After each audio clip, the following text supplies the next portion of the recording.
네, 안녕하세요. 아는내과TV의 내과 전문의 유대현입니다. 이번 시간에는 노바백스 백신에 대한 강의를 진행해 보도록 하겠습니다.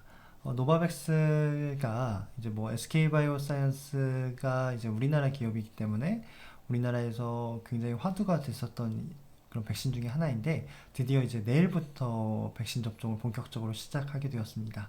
그래서 노바백스에 대해서 제가 강의를 이전부터 계속 준비를 하고 싶었는데 코로나에 대한 지침에 대한 그런 변동이 계속 너무 잦다 보니까 그 부분에 좀 집중을 하다 보니까 강의를 준비하는 게 꽤 오래 걸렸어요. 그래서 계속 미루다가 이제 벼락치기로 내일 이제 발표를 하는데 이렇게 좀 늦게 발표드린 점 좀 죄송하다고 미리 말씀드리고 싶고요. 그래서 노바백스 백신 제조 원리부터 그다음 지금 해외 뭐 영국이나 미국, 멕시코, 뭐 남아공 이런 나라에서 이제 임상 연구들이 있는데 그 연구들이 실제로 얼마나 효과가 있었고 안전성은 얼마나 보장이 되는지 그리고 우리나라는 어떤 사람들이 노바백스 백신을 맞을 수 있는지에 대해서 차근차근 살펴보도록 하겠습니다. 먼저 이 파트도 좀 세분화해서 나눌 건데 오늘 이 첫 번째 파트는 제조 원리에 대해서 말씀드리겠습니다. 그래서 노바백스 백신이 이제 내일부터 본격적으로 접종을 시작하는데 지침에 대한 부분은 제가 따로 이제 분리해서 좀 자세히 말씀드리겠습니다. 그래서 지금까지 이제 아스트라제네카, 얀센을 이제 대표적으로 알려진 아데노바이러스 백신이 있고, 그다음에 화이자, 모더나의 mRNA 백신 이렇게 이제 리포좀에 싸가지고 mRNA를 해서 스파이크 단백질을 만들어내는 백신인 거죠. 그다음에 노바백스라는 이 단백질 합성 백신이 있는데 굉장히 좀 생소하신 분들도 계실 거예요. 그래서 이게 어떤 백신인지 한번 좀 살펴보도록 하겠습니다. 그래서 이렇게 지금 나방 보이시나요? 그래서 저도 맨 처음에 이제 나방에서 만들었다길래 굉장히 의아했었는데 사실 백신, 단백항원 백신 뭐 이런 백신들은 이렇게 나방의 어떤 세포 하나를 굉장히 잘 이용한다고 하더라고요. 그래서 나방을 이용한다기보다는 나방에 있는 세포를 채취해서 그 세포에다가 바이러스를 주입하는 과정인 거거든요. 그래서 자세하게 살펴볼게요. 일단 좀 영어라서 좀 익숙치 않으신 분들이 계실 텐데 일단은 저의 목소리에만 좀 귀 기울여 주시면 좋을 것 같아요. 제가 좀 차분차분 정리를 해볼게요.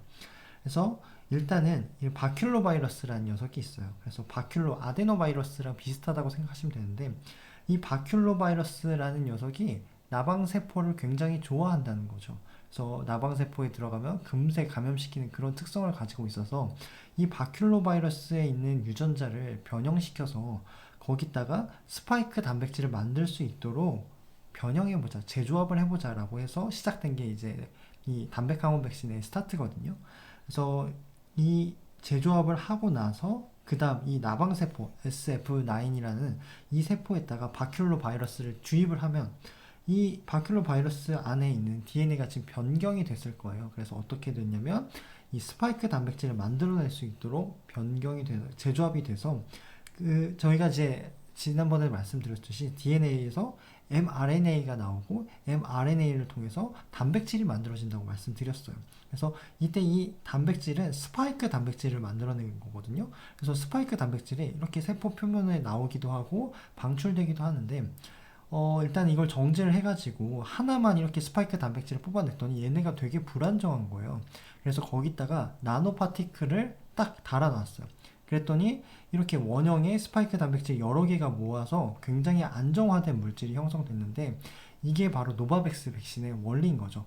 그러면 이 나노 파티클을 중심에 놓고 이 스파이크 단백질이 벌써 주변에 8개나 있단 말이죠. 그렇게 해서 실험을 했는데 사실 이 단백 항원 백신만 주입해서는 면역 반응이 생각보다 잘 일어나지 않았다고 해요. 그래서 이 어주번트라는 걸 넣는데 어주번트가 이제 아무래도 생명공학, 생물학을 전공하신 분들은 아실 텐데 면역 증강제라는 거예요. 그래서 백신을 넣었는데 면역 반응이 시원찮기 때문에 더 세게 큰 전쟁을 치룰 수 있도록 이 약간 보조적인 역할을 할 수 있는 얘를 넣어준 거죠. 그래서 이게 매트릭스 M 어주번트라는 건데 이게 바로 뒤에서 말씀드리겠지만 사포닌 나무에서 추출한 그런 물질로 만들어낸 거죠. 그래서 다시 한번 말씀드리면 이 노바백스라는 백신은 두 가지 물질로 이루어져요. 하나는 스파이크 단백질, 그 다음에 사포닌이라는 어주번트, 면역 증강제, 이 두 가지로 이루어진다. 근데 바큘로 바이러스에서 유전자 재조합을 한 다음에 그 유전자에서 스파이크 단백질을 만들도록 재조합을 한 거고요. 이 스파이크 단백질이 혼자만 있으면 불안정하기 때문에 여기다가 나노 파티클을 섞어가지고 이렇게 여러 가지 스파이크 단백질이 혼합되어서 이 어주번트랑 함께 넣어주면 되는데, 이 노바백스의 이 장점이라고 할 수 있는 게 이 상온까지는 아니지만 냉장 보관, 2도에서 8도까지 보관이 가능하다는 그런 특징을 가지고 있습니다. 화이자 같은 경우는 막 급 저온 냉동 이런 시설에서만 이제 보관을 했어야 된다는 단점이 있었던 거죠. 그래서 이렇게 이런 사포닌 나무, 안데스 산맥에 주로 있다고 하더라고요. 그래서 이런 데서 추출을 해서 면역 증강제를 수급하는 과정이 필요하다는 거죠. 다른 백신과 다르게. 그래서 이 매트릭스 M이라는 이 면역 증강제가 굉장히 또 생소하다고 생각하실 분들이 계시는데, 여기 보시면 뭐 에볼라, RSV 인플루엔자, 뭐 사카 인플루엔자 뭐 이렇게 많이들 사용이 되어 왔었다라고 얘기를 하고 있고요.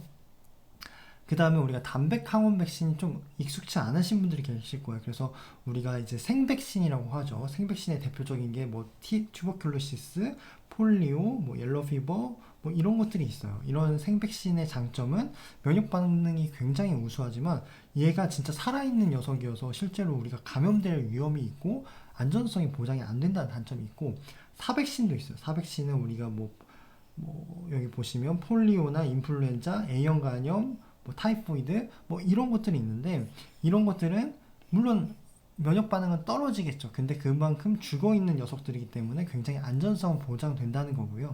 그 다음에 이렇게 단백 항원 자체를 넣어주는 거, 스파이크 단백질 자체를 넣어주는 백신이 백일의 백신, 뭐 B형 간염 백신, HPV, 자궁경부암 백신 같은 것들이 방금 말씀드린 노바백스와 같은 원리로 만들어져 있고, 이런 백신들은 굉장히 안전해요.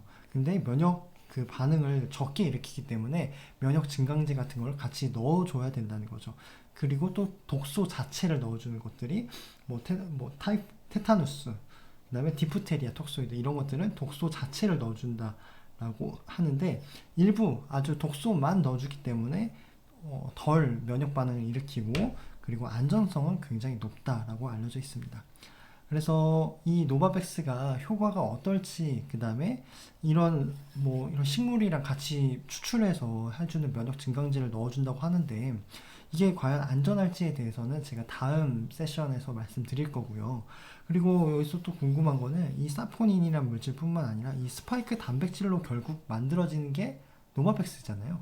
그러면 궁극적으로 만드는 물질은 화이자나 모더나나 뭐 똑같다는 거죠. 아스트라제네카 얘네들도 다 결국에는 스파이크 단백질 만들어내는 건데, 그렇다고 해서 노바백스가 이 화이자 화이자 아스트라제네카 이런 백신들의 부작용과 완전히 자유롭냐라고 했을 때 그 문제도 사실 좀 더 데이터가 필요하다는 그런 단점이 있습니다.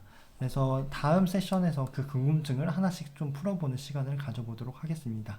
지금까지 경청해 주셔서 감사합니다.